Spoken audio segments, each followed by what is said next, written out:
7 changes this week, I think. Was the plan always to sort of try and give as many people as possible runs on this tour?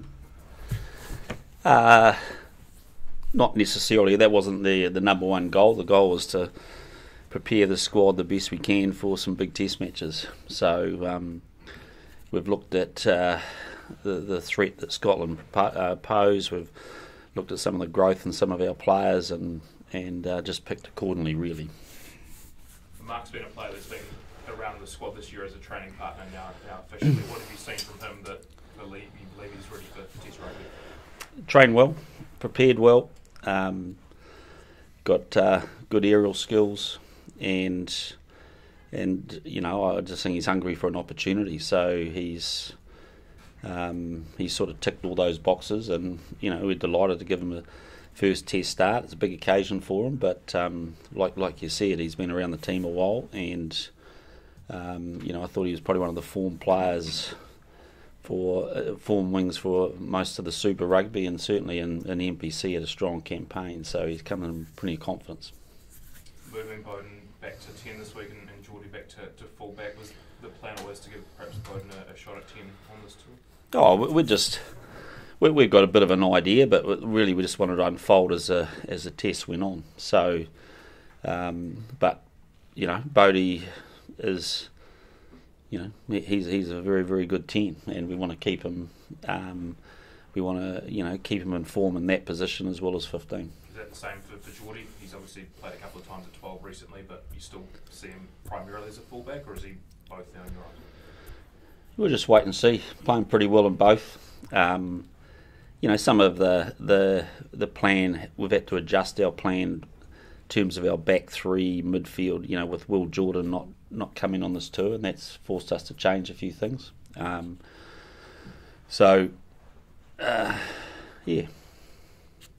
With Bodie at 10, did you sort of weigh up any other fullback options other than Geordie? Yep. Are you able to elaborate on who they might have been? Well, we played Stephen there against Japan, and he would probably be our most likely suspect. David Avili can obviously cover there as well, but he hasn't played there for quite a while, so I would have thought probably Stephen. And when you make second changes, I think it's too positional as well. Is there a challenge in maintaining the same level of performance that you got last week? Well, there's a challenge in maintaining the same level of performance whether you don't change or whether you do change. We're two tests to go at the end of a season, so it's about making sure that we keep energy levels really high in our squad. I'm probably not as fixated on the number of changes because a lot of them were the combinations that finished the test last week anyway, so it's not like they haven't played together. So we still are wanting a quality. We need to make sure we try and lift our performance up again. What's going to be a pretty big challenge. Has David Havili and Anton played too much together, and what do you expect from their combination? Yeah, well, they've been off the bench the last 2 tests, trained together for 2 weeks. Obviously, Anton's been out for most of this year anyway, so I just expect them to play like an all-black midfield, really. Dave had a really strong rugby championship. He obviously finished that with an injury and come back strong. He brings a great sort of, in our mind, he brings a different skill set to Geordie, which I've already stated, and looking forward to seeing him utilise that. And we just want to see him out there smiling and running around and doing what he does. Like he's very experienced midfield for us, and he's hungry to get back in. Sounds like Finn Russell will start for Scotland. Does that change what you expect from them? Yeah, I haven't seen their team, so I don't know. I can't see it changing too much in what they do. They've got a pretty attacking mindset. He'll, whether it's him or whoever else it is, it'll be the same mindset, I think. Ian, what have you made of Scotland in recent times? Rugged, be one word. They're very robust. At the breakdown, they play with quite a bit of adventure to their game, and So they challenge you in some different areas with some different types of plays that some other teams challenge you up here. And I think in the last couple of years they've shown they can really get up and play very well in big games. And I guess they're searching for consistency as well as a team. But the upside is that they're top games at a pretty high level. You're also searching for a first ever win over the All Blacks. I mean, does that record mean anything ahead of Sunday? To them? To them, to you? Does it give you comfort that they've never beaten you? No, we get no comfort from records like that. It's a fact, and doesn't change the fact it's a test match coming up, and every test match you play nowadays has something attached to it. So expectations are always high for us, and but we're also cognizant that this is a Scottish team that's going through a bit of confidence at the moment. You can tell us a little about Finlay Christie, who's born in Scotland, and curiosity value for us that he slipped through the net. What does he bring for you?